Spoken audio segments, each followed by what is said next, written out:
안녕하세요. 꽃갈매입니다. 오늘은 식물 가드너에게 필수 아이템, 필수템인 식물 등에 대해서 얘기해 보려고 하는데요. 식물 등이 왜 필요한지에 대해서는 제라늄 영상 39편 한여름 식물 등 효과에서 설명을 드렸었죠.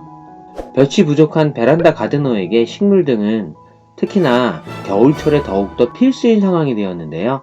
우선 직접 구매하여 리뷰를 하는 내용이라 어느 한 회사의 제품을 추천 및 소개하려는 영상은 아니고요. 느낌을 보시라는 영상입니다. 실제로 어떤 제품이 무조건 좋다 이렇게는 절대 설명을 못하겠죠. 그렇기에 결론부터 말씀을 드리면 웬만한 이름 있는 식물 등은 모두 괜찮았습니다. 단지 장점과 단점, 가성비의 차이가 있을 뿐이죠. 장단점이 있네 정도의 느낌이었죠. 단지 내가 가드닝하는 스타일과 맞는지 아니면 좀 더 가성비가 좋은지 정도이겠지만 이것도 가성비를 따지기에는 식물 등의 수명에 대한 부분을 고려할 수 없기 때문에 정확히 얘기하기 힘들겠죠. 그래서 어떤 것이 좋다라는 내용보다는 느낌을 보시고 선택하시는 정도의 영상입니다. 아무것도 모르고 처음 식물 등을 선택하기에는 정말 막막하고 어렵거든요. 우선 베란다의 기본 광량을 확인해 보았습니다. 베란다에서의 위치의 영향인지 식물 등의 효과인지 기본적으로 확인해 놓고 비교를 해야 하겠더라고요. 실제로 그 위치 차이에 따른 광량의 차이가 컸는데요.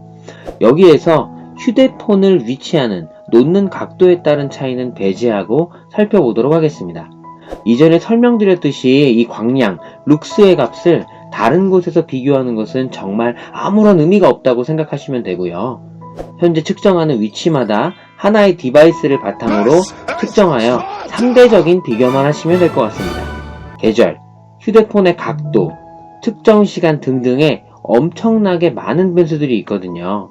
그래서 절대적인 정확한 비교가 될 수는 없는 거겠죠. 첫 번째, 광량 측정 툴. 일단 빛의 양을 측정하기 위한 툴을 선택하였는데요. 꽃님들이 많이 사용하시는 룩스 라이트미터라는 앱을 사용하였습니다. 휴대폰에 설치할 수 있는 무료 앱인데요. 주의사항은 두 가지가 있습니다. 측정 방법에 따른 오차 줄이기. 첫 번째는 폰의 기종에 따라서 작동 여부 차이가 많이 나기 때문에 앞에서도 설명드렸듯이 광량, 룩스 값의 비교는 한 폰을 기준으로 상대적인 값으로 비교하는데 사용하셔야 할 것 같고요. 아이폰에서 측정한 값과 갤럭시에서 측정한 값의 차이가 너무나 커서 완전 비교 자체가 무색해질 정도였습니다. 정말 2배 이상 차이가 나기도 했었기에 어떤 게 맞는 것인지를 판단하기가 어려웠습니다. 제 폰에서만 값이 이상했을 가능성도 있기 때문에 일단 하나의 폰으로 상대적인 비교만 한다고 생각하면 좋을 것 같습니다. 저는 갤럭시로 선택하였습니다. 조금 더 대중적이라고 할까요? 즉 다시 말하면 측정 앱에 따른 오차도 칼리브레이션이 다를 것이기 때문에 클 것으로 판단되고요. 무조건 이 값은 하나의 폰 기준으로 상대적인 변화를 보는 개념으로 접근하여야 한다는 결론을 내렸습니다. 그리고 또 하나는 이 앱이 무료로 제공되는 앱이지만 중간중간에 결제를 유도하는 배너가 뜨거든요. 생각 안하고 막 넘어가다 보면 자연스럽게 결제가 되는 경우가 있다고 합니다. 꼭 중간중간에 정신 똑바로 차리고 봐야 할 것 같습니다. 특히 아이폰 유저에게 이런 현상이 많다고 하니 좀 더 신중히 클릭하셔야 합니다. 무료 모드에서는 연속 측정이 안 된다고 하더라고요. 중간중간에 배너처럼 뜨는 광고를 꺼주어야 계속 측정이 가능합니다. 일단 갤럭시 폰에서 측정하는 기본적인 값은 식물 등이 없는 곳에서 1000룩스 미만이었다가 식물 등 근처에서는 야간에 1만에서 2만 사이 정도가 나온다고 생각하면 되겠더라고요. 두 번째, 발코니, 베란다의 기본 광량 조사. 일단 아주 기본적인 아파트 구조에서 거실과 안방 이렇게 2베이로 베란다가 있는 구조에서 각 위치에서의 광량을 살펴보도록 하겠습니다. 이 구조에서 응용을 하면 되겠죠. 동서남북 표시도 해놓았고요.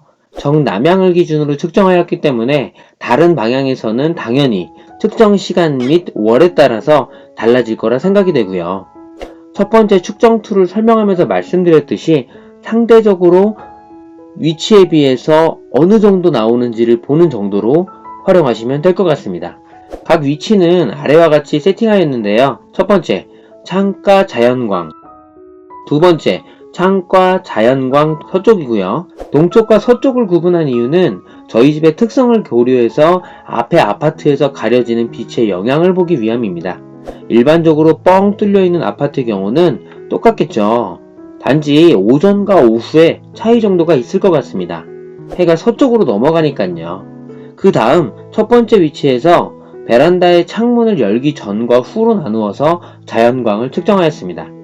4번과 5번 그리고 6번과 7번의 경우는 그 위치에서 선반의 아랫부분에 빛이 확 줄어드는 느낌이 있어서 어느 정도인지 판단하기 위함이고요.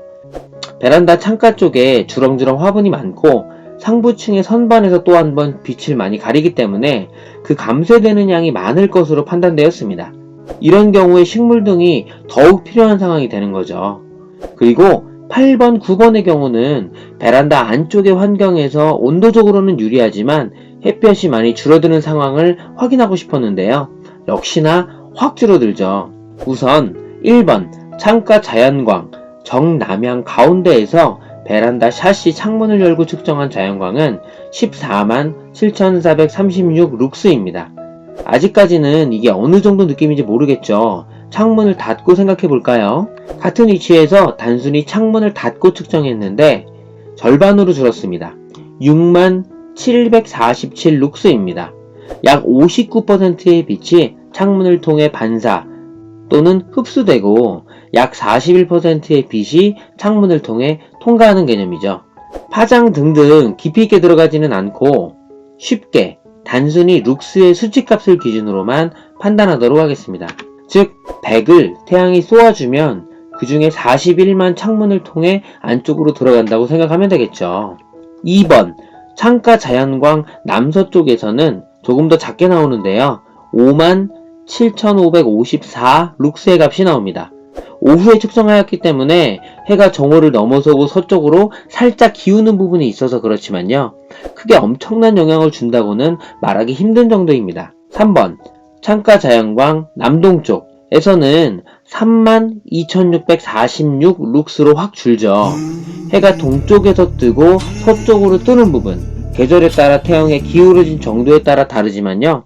오후의 남서쪽보다는 남동쪽의 빛의 양이 확 줄어드는 모습을 볼 수 있습니다. 대신 오전에는 조금 더 강하겠죠? 물론 앞에 아무것도 가리는 건물이 없다면요.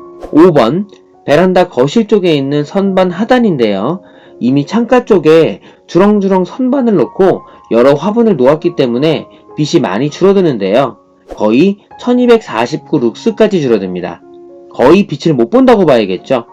텃밭에서도 다른 영양보다 먼저 큰 식물의 잎에 가리는 경우 그 아래쪽에 식물은 정말 성장하기 힘들었었는데요. 물이나 다른 비료 등등의 영양보다 빛을 가리는 부분이 성장에 정말 큰 영향을 주었었죠.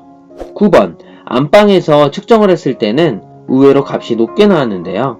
창을 여러 개 통과하였고 대략 유리, 샤시의 종류는 무시하고 41%로 계산한다고 했을 때 저희 집의 경우는 3개의 창문을 통과하거든요.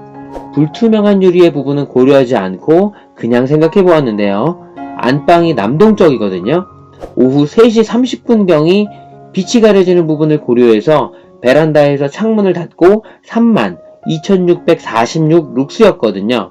여기에 대략적으로 41% 투과로 계산을 하는데 안방 쪽에 약간 오래된 창이 이중으로 되어 있기 때문에 41% 투과로 2번 계산을 해주면 대략 5,487 룩스가 계산되어집니다. 실제로 측정한 값이 6,284 룩스이므로 거의 비슷하다고 볼 수 있겠죠. 영상이 길어져서 2부에 이어서 진행하도록 하겠습니다. 식물 등 종류에 따른 차이를 살펴보도록 할 텐데요. 집에 모든 종류의 식물 등이 있는 것은 아니지만 유명한 몇 개를 같이 살펴보려고 합니다. 영상이 유익하거나 좋았다면 좋아요를, 싫었다면 싫어요를 부탁드립니다.